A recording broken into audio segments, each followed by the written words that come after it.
Welcome to the Slop Temple. We pray this video helps. In this video, I will explain how to buy government bonds. First, understand that there are two primary methods for purchasing these secure investments.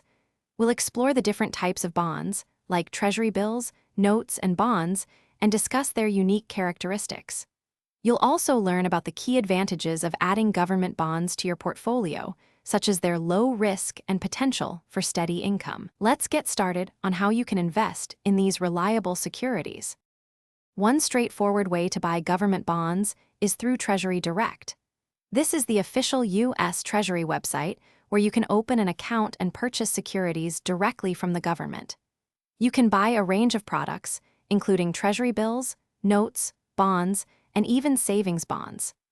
A major advantage here is that you avoid brokerage fees and commissions, making it a cost-effective option for individual investors. You'll need your Social Security number and bank account information to get started. Alternatively, you can purchase government bonds through a brokerage account. Many financial services firms offer access to a broad selection of Treasury securities, including those available on the secondary market.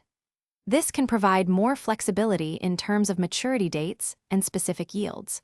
While some brokers may charge fees, many offer commission-free trades for treasuries. Brokerage accounts often provide better liquidity if you need to sell your bonds before maturity, and typically offer more robust customer service than Treasury Direct. When investing in government bonds, always consider the bond's maturity date and its interest rate, as these impact your returns. Remember that interest earned on U.S. Treasury securities is subject to federal income tax, but it is exempt from state and local taxes, which can be a significant benefit. Also, be aware of inflation risk, as rising prices can erode the purchasing power of fixed interest payments. For more insights into managing your finances, remember to check the description below for a link to this insightful book and other valuable deals. Thanks for watching. Consider subscribing if we helped you.